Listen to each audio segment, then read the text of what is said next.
Don't we all have somebody or some goal which is difficult to deal with? Do we all have? Yes, no? Yes. Is there anybody who don't have something like this? Put your hands up. If there's anybody who says, no, I don't have any person who's difficult, I don't have any goal which is difficult. You want to live with that belief? So because if everybody has, we can get into an exercise right now. Do we all have a person who's difficult to deal with? Yes.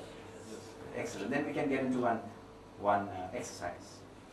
So leave what you're having with this is the favorite part, which is not a part of goal setting. Joel will kill me for this. Sit down. Okay? Now I want you to think of that person you're having difficulty with, or with your eyes open. Don't close your eyes now. Think of the person or that goal or that situation. Do you have what you're taking about? Yeah. Open your eyes, open your eyes, open your eyes. Don't close it now. You have it? Have you all got it? Sure? Yes. Excellent. So now, I want you to close your eyes now. Close your eyes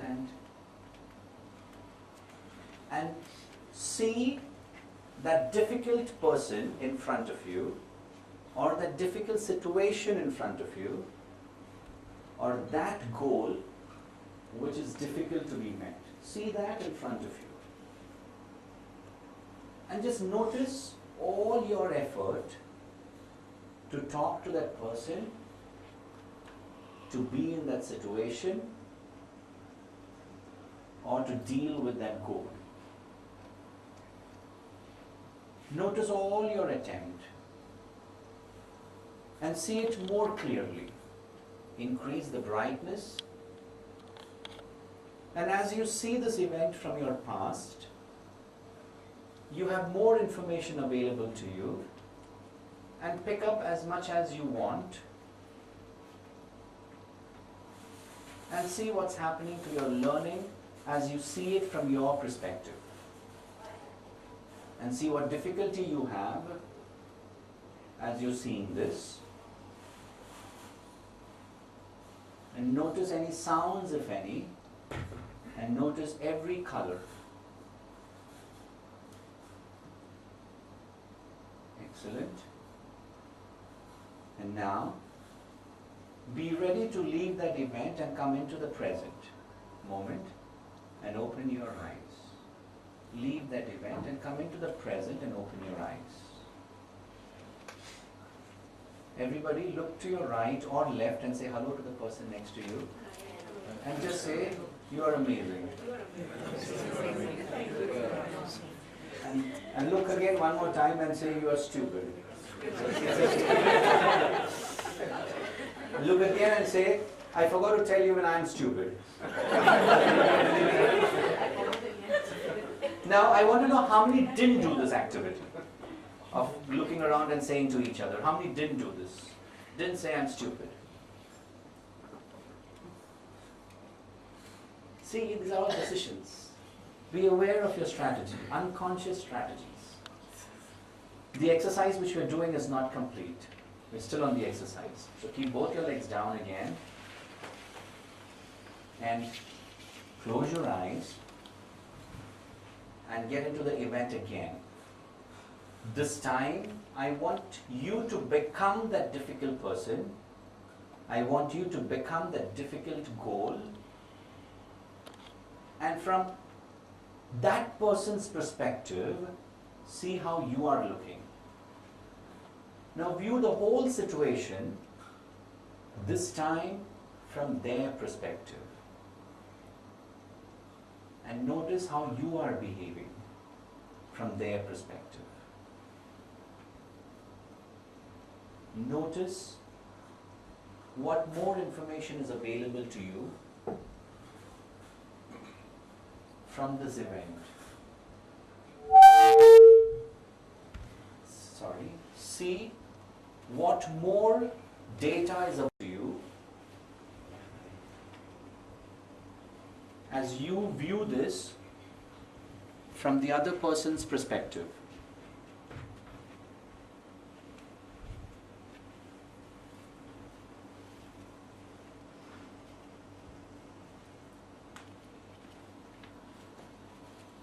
And this time, as you're seeing yourself,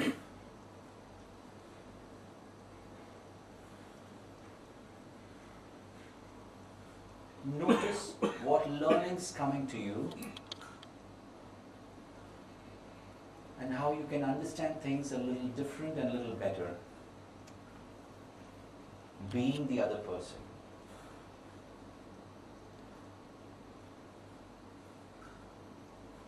See yourself clearly from the other person's perspective.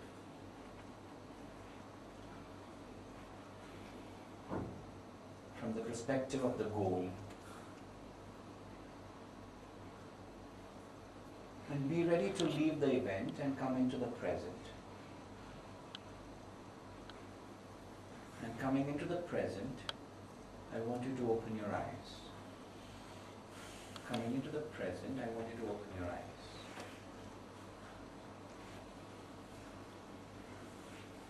You getting some answers for yourself? Yes. Some answers. You get it a little more with one more activity. Now look next to the person and say, I forgot to mention the last time that I'm sexy. Turn back and say this. and say this to the other person. Come on, quick. Turn back and, did you say that to him? You say it there, I'm getting you here and saying that to everybody. Turn back and say that to that person. I forgot to mention that I'm sexy. Excellent. Good. I want you to again get into the event this time. Keep both your legs on the ground and don't fold your hands. Uncross your hands. Keep both the legs down and close your eyes. This time, I want you to see the event from an observer's point of view. So see yourself and the other person both having this transaction or communication. Closing your eyes. See yourself and your goal both out there, and you're seeing this from the observer's point of view. And notice this time what new information is available to you.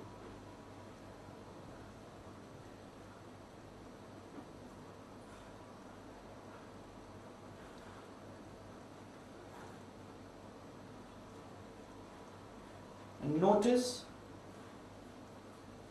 how different it is to view it from the observer's view, as you get a different perspective completely.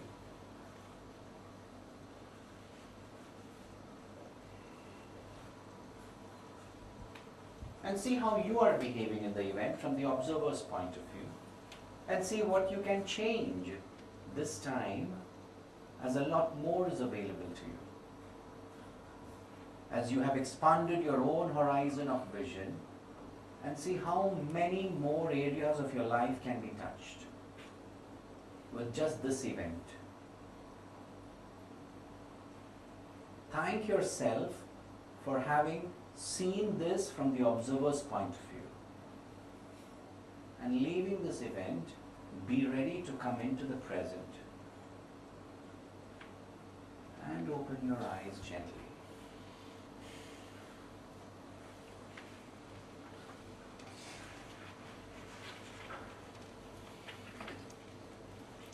Yeah? And just get up, everybody, and sit down. Okay. Now, you've gone through this activity. Did you get some answers that you can work on with? Yes. Did you get some answers? Some different perspective, different viewpoint? Would you want to keep it up here, or do you want to write it down? Intelligent audience. Very intelligent.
be sure that you have to go out with this. You didn't come here to check what I'm doing, right? You didn't come to evaluate me, right? And if that's your goal, then it was useless. You wasted time. You are not on vacation also, right? It's not a company sponsored 2.5 hours, right? You have to make some change in your life. When Jesus was with his disciples, they got a notice saying that Jesus had to pay tax. Now that's another question. Should Jesus have paid tax? That's a different question. We won't get there. But the authorities at that time told Jesus that you have to pay tax. Now Peter, one of the disciples, goes to Jesus and tells him, Master, they've told us to pay tax. And they were all worried because they were very poor and no money, And Jesus looks at Peter and says, no problem. Tomorrow morning, his disciples were fishermen. So Jesus tells him, no problem. Tomorrow morning when you go fishing, cast your net on the right hand side. The first catch that you get, open the mouth, you will get silver coins, sufficient enough to pay our taxes. Peter looked at Jesus and said, some kind of weird man, right? Well, anyways, he just did that. The next day in the morning, he goes, he casts the net, takes the first catch, and he opens the mouth of the fish and he says, silver shilling. He takes that and he counts it and he says, it's exactly the amount of the tax which Peter and Jesus had to pay. What do you call this? A miracle. What's a miracle? What you don't understand how it works. Yeah? Isn't that interesting? You don't understand how it works, it's a miracle. So, here's the deal which God has told you. You go plant the seed and I'll take care of the growth. He didn't say, I'll plant the seed, you take care of the growth. Imagine how difficult it would be to make sure the roots go inside. Imagine how difficult would it be to adjust the branches to get the sunlight, and how difficult would it be to get the sun up and the rains and everything. He said, you plant, I'll take care of growth. Isn't that a good arrangement? Yes. Good arrangement. You have to plant, not chant. Keep sowing, action-based. We have these days too many people chanting and very few planting. The challenge with this generation is you buy all the equipments essential for farming and for harvesting, but you refuse to go planting. You buy all the books you want, you buy all the audio tapes, you buy every session, you subscribe to every program, every international speaker, you subscribe to all of that. But where is the planting? Where is the planting? And isn't that a great arrangement that the Lord told you? You plant, and I'll take care of everything. Thank God he said that, right? Imagine the reverse. He said, I'll plant all the seeds. You go inside and push the roots inside. And you water the soil. You go under the soil and put the vitamins inside. Thank God we don't have to do that. All we have to do is plant the seed. And bloody hell, that's all what we don't do. How many seeds do you have in your life which you've still not planted? How many ideas you have? How many relationships that you have that's still not working because you're not doing something to it? Yeah. Think about it. Think about how many ideas you're holding which is not working.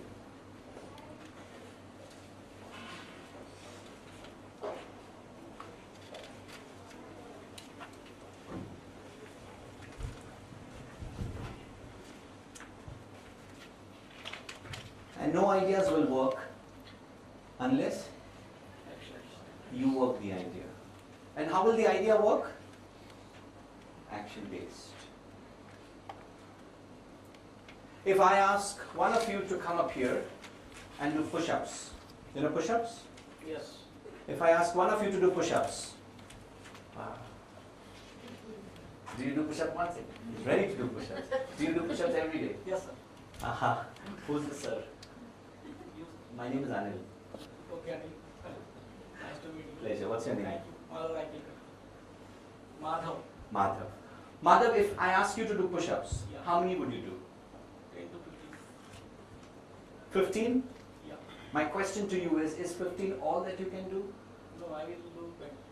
I can do better. And if I ask that question to each one of you, can you do better than what you say initially, or is that all what you can do? I'm saying each one of you can do better. How much can you do more? 20. 20. My question is 20 all you can do, or can you do more? 25. I can do 25. Even without doing, he's expanding the mind. Isn't that amazing? My question to you is 25 all that you can do, or can you do more? Because I'm going to ask you to do it also. 30. Can you do 31 stretch, or you'll pause? I will do in one stretch. You'll do in one stretch. Is 30 all you can do, or can you do more? After break, I will do 15. Isn't that the rule of life? Rest a little and continue doing. But the problem these days is we rest too long. And when you rest too long, the weeds take the garden. Mr. Madhav, thank you.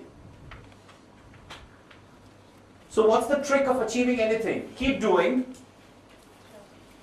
Ask yourself, is this the best I can do? And is this all I can do? Is this the best I can do? And is this all I can do? Is this the best I can do? And is this all I can do?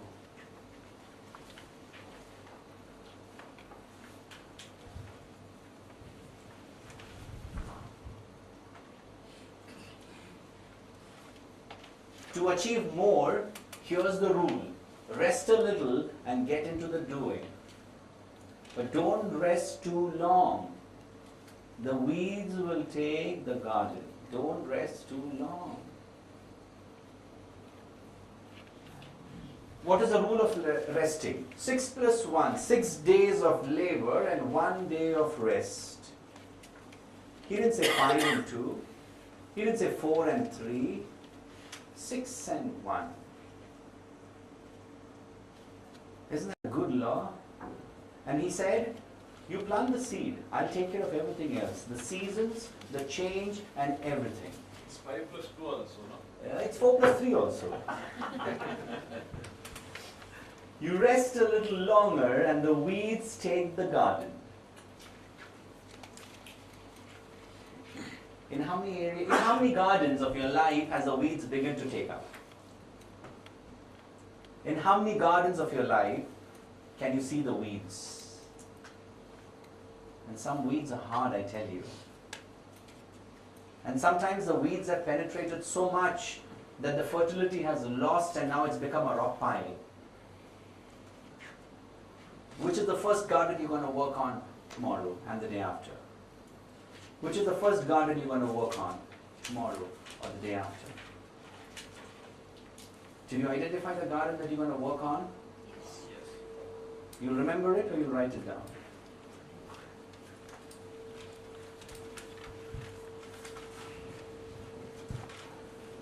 Which is the first garden you're going to work on?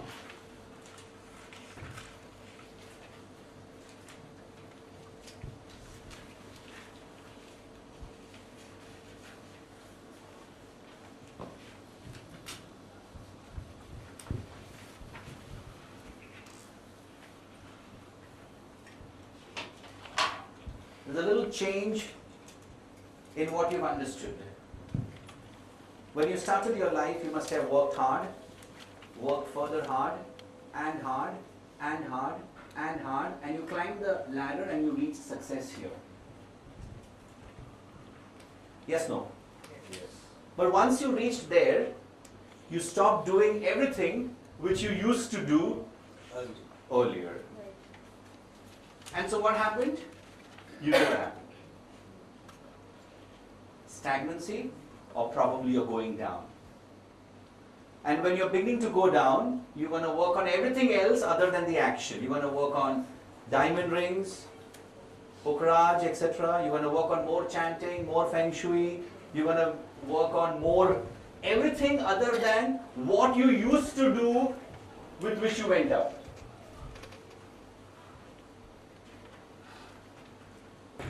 Does that make any sense? Does that resonate with you? Yes, yes. Now, here's what I'd like to share with you. The road to success is not like this. The road to success is like this. And you are here running this. So this may be hard work, this may be passion, this may be success, this may be something else, this may be ideas, this may be persistence, this may be motivation, this may be skills. You have to constantly run this. So sometimes you are here and then you push this down, sometimes this is on top, you're working here, and then that's on top, you're working there, then that's on top, you're working there. You have to run this throughout. If you stop running, make sure there is somebody else running. So here you work on ideas, goals, skills, and you go up. And once you reach up, you don't work on these areas. The wheel of success looks like this. And if you want to achieve certain things faster, make sure there are 2 people running on top of it. Or maybe 3 people running on top of it. Or maybe 4 people. But you have to ensure that the wheel is moving. And all areas are met simultaneously.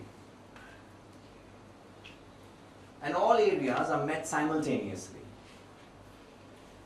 You remember the story of the wise crow? The matka, the crow, less water, the crow flies, gets pebbles, puts inside, the level goes up, and the crow drinks. When we were in 2nd standard, we were told this is the wisest crow. By the time we grew up, they told us that's not the wise crow. The wise crow is someone who uses the straw. Yes, no? Yes. I am saying the wise crow is not even the one who uses the crow, is somebody who will delegate it to another crow to say, "Ja, mere liye pani leke aa." It's a time of delegation. Are you delegating? I mean, you don't have to go and drink, take the straw, drink water. How much areas of your life can you really delegate off? How much of this area can be delegated? How much could be delegated? How much could be delegated? And write down how much you can delegate now. At least 10 things write down which you can delegate. I'm sure you'll get 20, but at least 10 write down which you can delegate.